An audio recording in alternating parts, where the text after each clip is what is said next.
Okay, I'm like this. Okay, excellent. Let's start off our day in our usual way. Dwayne is going to lead us in a prayer. George, the 4-way test, and Debbie will do the pledge for us. Let's bow our heads.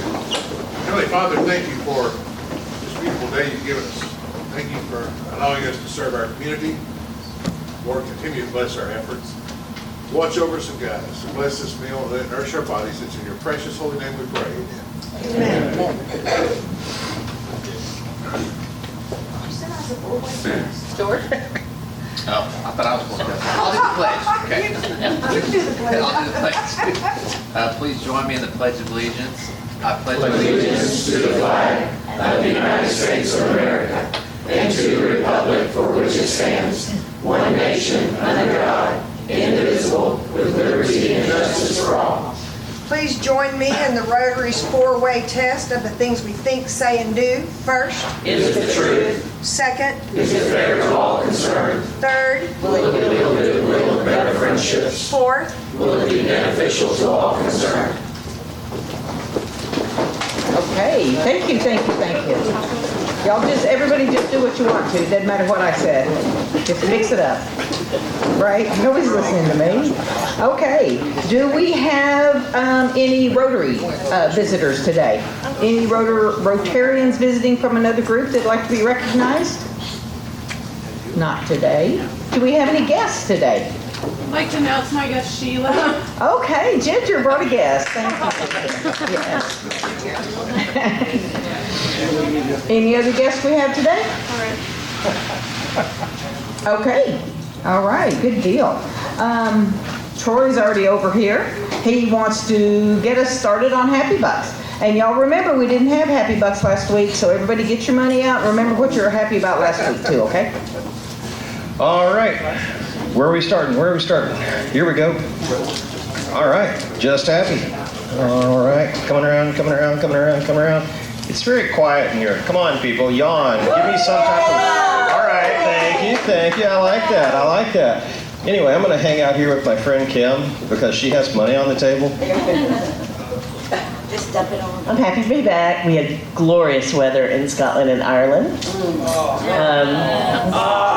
We all packed all this winter gear and rain gear, and we had golfers that played 7 days without any rain. We're very fortunate. That is magical. Beautiful. All right. Thank you, Amy. I appreciate you being happy. All right. Coming around. Back there. Hey, Heath. He's just happy. And a thank you to Heath for coming through with a few volunteers for parking last Saturday. Very much appreciated. Okay, I'm 3 times happy because I have 3 things I was allowed to put on the table. If you don't know, I'm the treasurer for Keep Greenville Beautiful. And I'll be really happy to see a lot of Rotarians at our Make a Difference Day. It's also an electronics recycling. And on the other side is Tacos and Trash. La Hacienda provides the tacos, so they're the taco sponsor. You go set up teams. Rotarians have always been there to help out. That's the check-in place.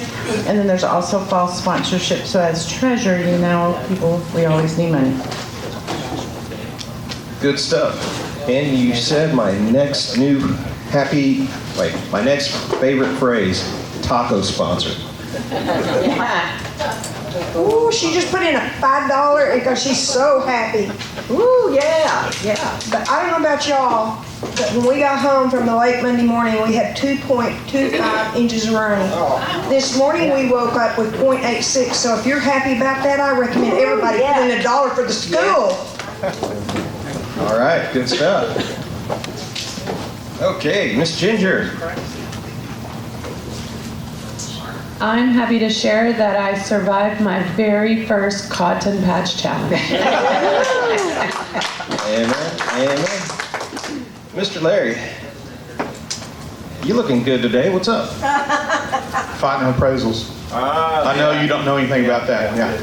So I'm just happy that the ride's over with, and I would like to thank all the drivers that came out and helped us, and everybody that helped us set up. We had a good time.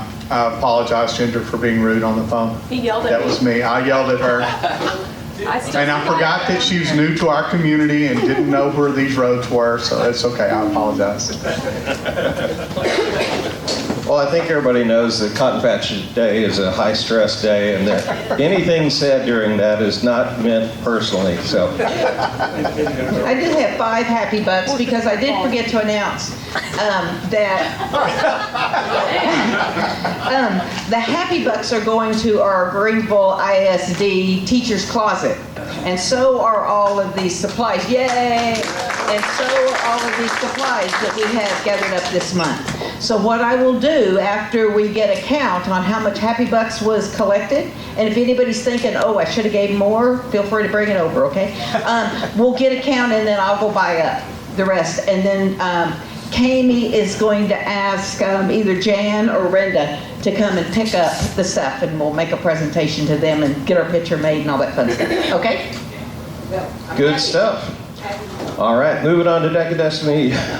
Our visitor here today is Sheila. So Sheila gets to draw today. Keep in mind that, one second. Keep in mind we have 20 cards left in the pile, so we'll shuffle those around. Grab one, hand it to me. Oh, I can't find one. Here we go. All right. And here we go. We are 99, 81, 9, Yes. 7. No. What's another good number? 8. 1. Next. All right. So is it 75 and 79? Oh, you should have bought a few more tickets. That's the solution. Sitting in Larry's seat, huh?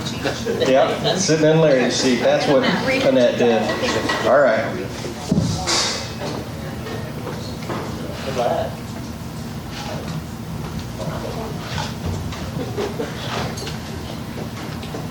You see it written there?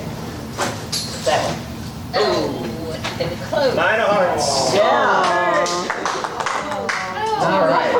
Way to go, Annette. Way to go.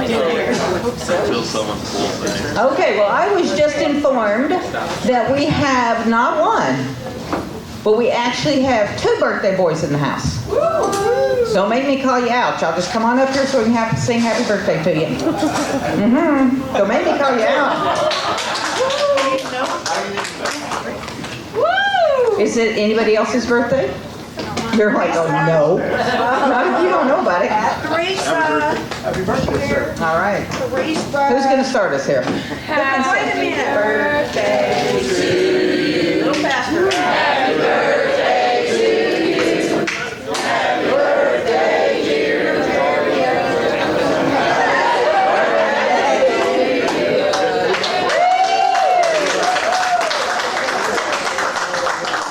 Okay, we got to keep our tempo up a little bit. That would still be singing. Okay. All right. We got that done. Yes.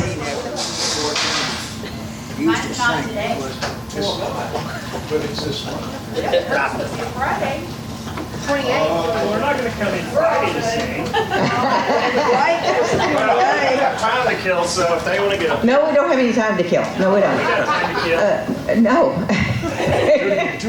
We've had a little change on our agenda today. The mayor, Jerry Ransom, was supposed to come and speak to us today, but some bigwigs came in town and we got pushed back, because that's how it works around here. We got kicked to the curb. So one of our very own, Dr. Coble, my very own eye doctor too, he has agreed to come and speak to us about who all goes to Dr. Coble. I'm just saying. I've already said everything, man. No. He's going to come and give us an invigorating speech on eye health or something fun like that. Okay, come on up.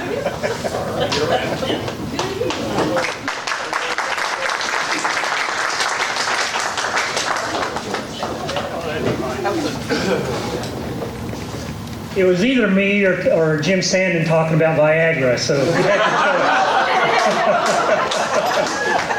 Are David talk Yeah.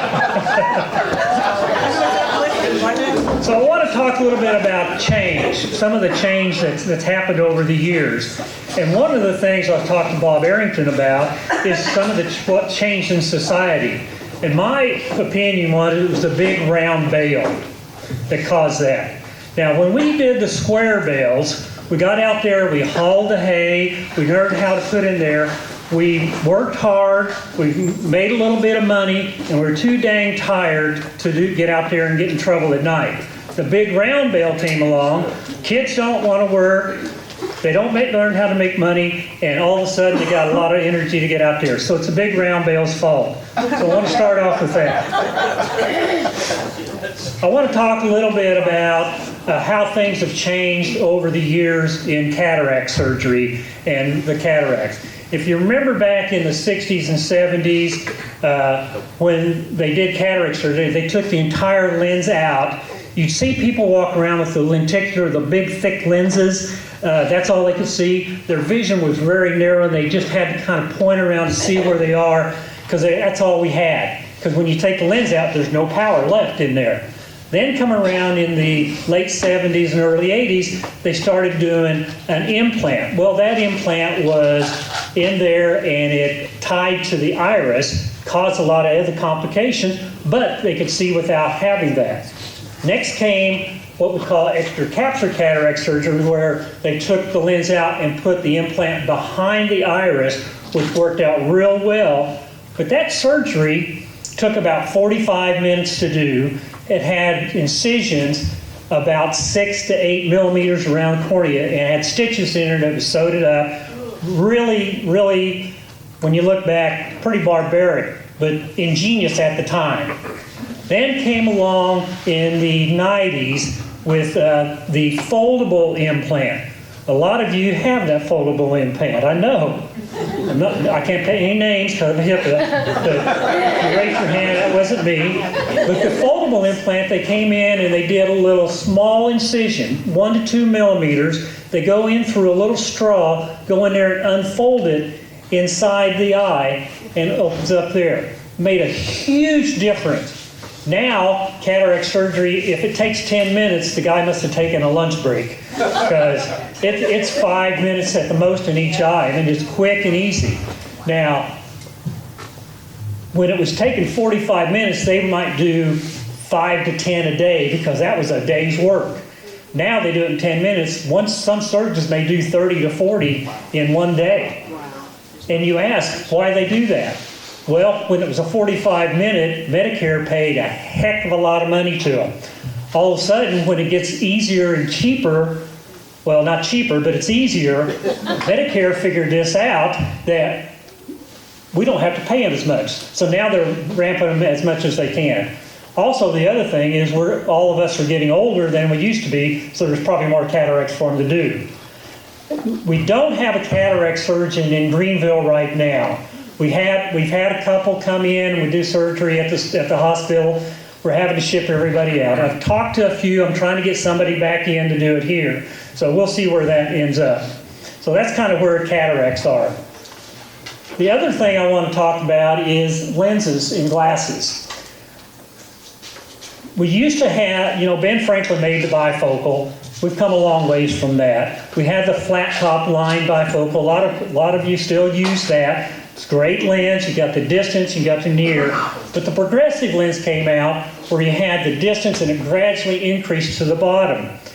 The first ones came out, I gave it to one guy and he said, the only time I can use that is when I'm sitting in my morning area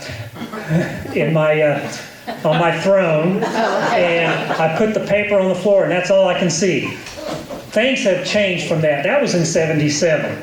Now there's a lot of different types, and we can take the lens and we can manufacture them to whatever your need is. Some of them are wider in the middle for your computer. Some of them are wider at the bottom for reading. Some of them are there's just a lot of different. We can customize those.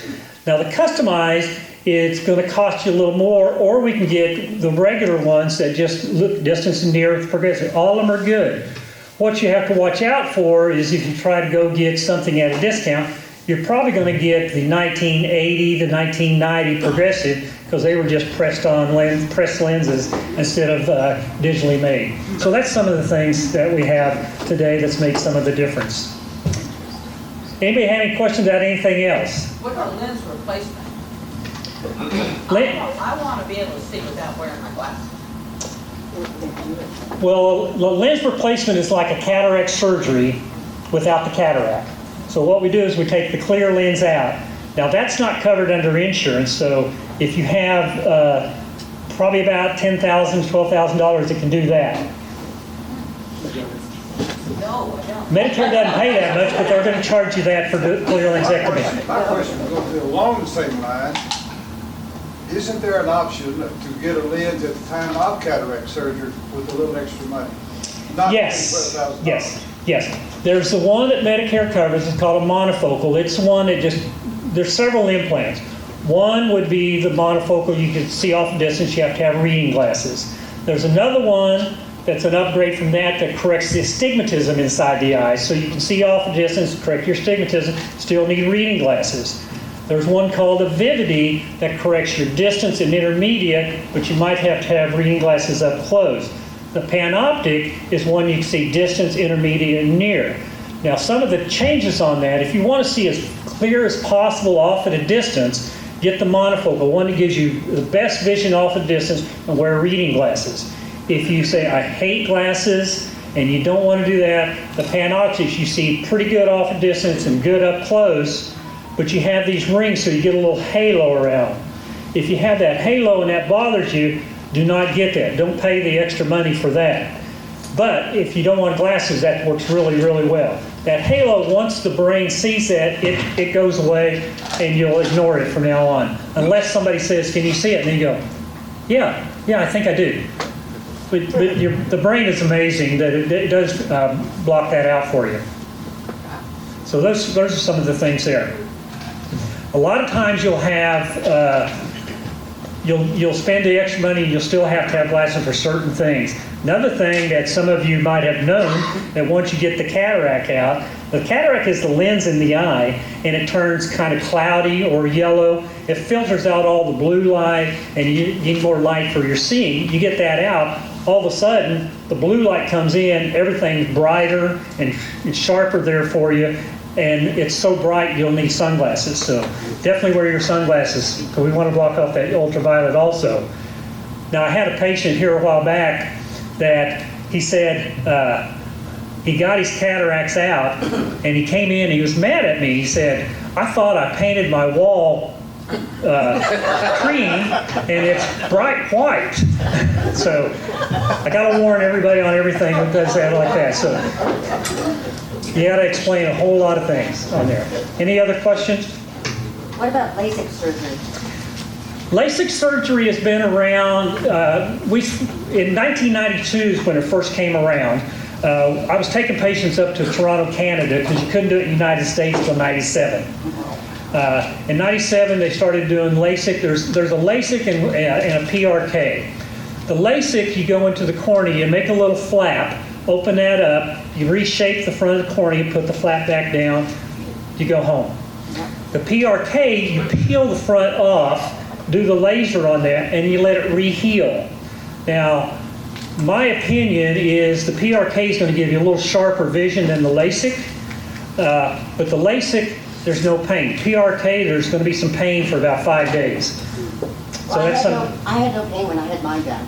And if you had LASIK, there's no pain. Right, and then the next day I had to go back, and I could read the bottom line for the first time in my life. And I thought, this is... Yeah, it's amazing. It's amazing. The thing you have to watch for once you get LASIK, when we measure your pressure for glaucoma, we have to take in consideration your corneal thickness. And you check the pressure, look at the corneal thickness, see if the pressure is high or not. Once you do LASIK, it depends on your power, you make that flap, you take some of that tissue off, now your cornea is thinner. And if it's thinner, your pressure is going to read differently than what it was originally. And when you do the LASIK, you have the flap, I talk with my hands by the way. When you have that flap, you have a little space in there almost. And when you press on that, it gives you a false reading. So sometimes we have to watch people that had LASIK early in life as they get more mature to see if they're on the glaucoma. We have to check with some other things. Also with LASIK, when you make that flap, your eyes are usually pretty dry. And a lot of times people have to use drops or some other things that we need to do. Yeah. Debbie? What about all the eye strain we get from being on the computers all day long and being on our cell phones all night long? A personal problem. No, we know that computers emit some kind of a blue light on there, and you can get a blue filter or have ultraviolet in your glasses, or have what's called a blue tick in the lens to block off most of that blue light. That gives you a little less strain. Also, if you're overworking your eyes, a lot of young people, they over-accommodate. Young people don't need a bifocal, so they'll focus on their devices. And if they focus too much, they're going to get a little eye strain. They'll lose their place when they're reading. They'll get a headache. They'll have to use their finger for reading, some things like that. The other thing that we have found recently in some research is the blue light stimulates the amygdala in the brain and tells you that it's daytime. So if you're reading your device right before you go to bed, your brain thinks it's still daytime and you're going to have a hard time going to sleep. That's interesting. It changes the setting on your phone, have it more brown. You can do that, or get a pair of glasses to block off some of the blue light. Maybe that'll help on there. Best thing is read a book.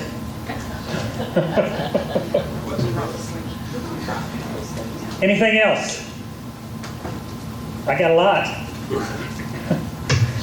I was talking to. Oh, go ahead. You were mentioning the LASIK surgery and how if you have it at an earlier age, you may have to test for some glaucoma later. So is there a danger if you are younger, like under a certain age, that you wouldn't recommend it, or? No, there's no danger in that. It's just you need to let the doctor know later on that you had LASIK surgery. Some of the LASIK now, they're using it with computerized flap on there instead of the manual one, and it's so slick that after a while you can barely see where it happened on there, and you can just gloss over that and not even know it on there. So you just need to let them know that it was there. John, maybe they'd like to hear a little bit about macular degeneration. Yes, macular degeneration is one of those things that's becoming more and more prevalent as baby boomers and I'm a baby boomer, and the rest of us are getting older. Macular degeneration is one. What's happening is in the retina, there's several layers in the retina, 10 layers in the retina. On the back layer is the retinal pigment epithelium. And what happens with that, it starts separating, and when it separates, fluid gets in there and can cause what's called wet macular degeneration. That pigment is kind of like the film in our camera. When we have really good film, the light hits that, it stimulates the ganglions, the nerve fibers, and lets the brain see it on there. When that gets macular degeneration, it starts separating out. You don't have as much good film in your camera. If it gets too much, you start losing your central vision. So one good thing I always tell patients on macular degeneration is you'll lose your central vision to be about 2200, 2400, but you never go blind. You still have your peripheral vision because it's only the central vision, because that's a different blood system to the central vision than it is to peripheral vision. If there's what we look for people that we might predict to get macular degeneration, if there's a family history, you definitely need to be checked annually on that. If you're ever were a smoker, you need to get that checked. Or if you have high blood pressure. Those are the three big key factors. There's some other factors, but those are the three big factors. Now, I have people tell me, well, I was a smoker for 20 years, but I haven't smoked in 30 years. It doesn't matter. That smoke has gotten in there, and the little capillaries that are in the macula, they got the inner lining of that is endothelium. And that smoke goes into that endothelium and kills that endothelium, and it doesn't reproduce. So you may have not smoked for 30 years, but the damage is there. So once that damage is there, later on in life, that starts causing some leaking into the macular area. So it's very important.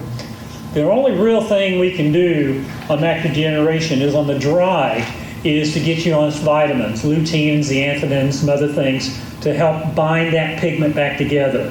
Once it becomes wet or leaking, now you're starting to get injections in your eye. And usually it's an injection once a month for about a year, then after that maybe once every 3 months for a while until we can see it settles down. So not something you want, and it's something that we really ought to tell the kids at school, don't smoke. Because even if it's early in life, it still bothers you. Now everybody says, well, smoking causes cancer, it causes lung cancer. It contributes to so many different things, and we shouldn't have it. So drinking is okay. Asking for a friend. I hope so. Anything else? One thing that Jim Sander and I talked about many times ago was Alzheimer's. We know that in Alzheimer's there's amyloid plaque that builds up in the brain. And now they're trying to get drugs to melt that amyloid plaque out. I was working with a guy in Scotland and in Houston and a guy in California on, can we detect that in an office like mine? Does that amyloid go down the cells and the nerves and get into the retina so I can predict it on that? And the answer so far is no, but we can look at that, and we know there's a certain layer in the retina that gets thinner as a precursor for Alzheimer, as well as what we call it's the optic zone, the avascular optical zone in the center gets a little larger under a certain angiograph that we have. So anyway, that was for Jim Sanders when he asked earlier on that. Anything else? Wow, no, I'm impressed. Thank you so much.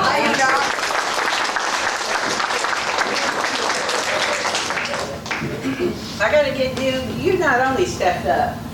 Yeah. Rarely do people have that many questions of the speaker. I'm going to present you with our candy dish. Yes,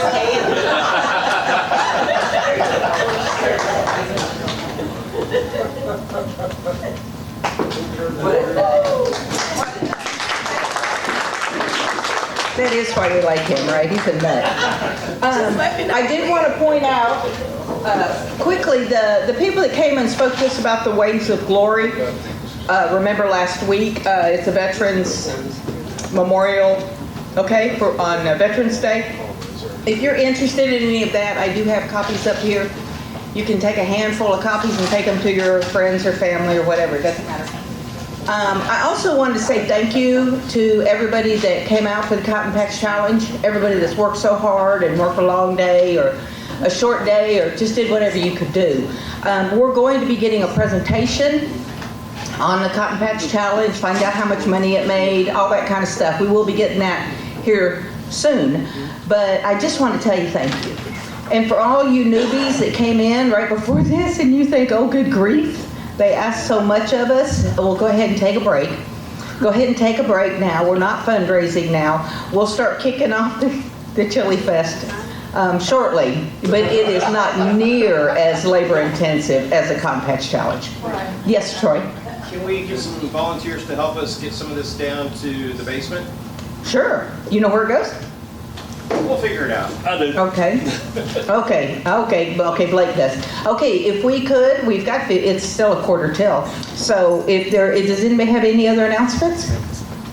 I've got a request for a couple of help. We've got to finish the book boxes, putting tape on them and a few things that I would enjoy. It helps a little bit.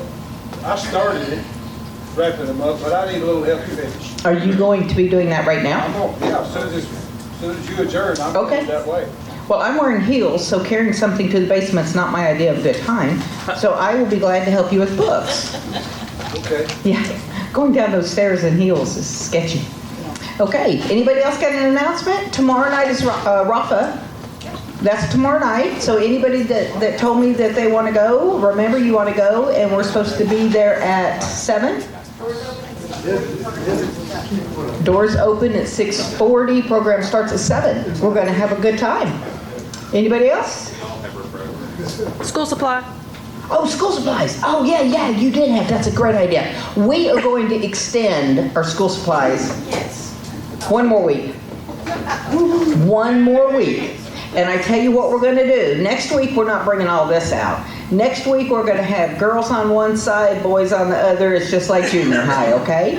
And there's going to be a contest, and there's going to be some kind of accolades for whoever wins, okay? Come on, ladies. Girls on one side, boys on the other. Who can bring the most school supplies? Can I take myself home? No. But you can go buy some more. Rich, you kill me. You kill me. Okay, anything else? Okay, everybody divvy up, either help Troy or help David. We still got about 15 minutes, but that's Rotary for today. This video has been brought to you by Juice. Juice is your community-owned provider for electricity, internet, cable TV, and true local programming.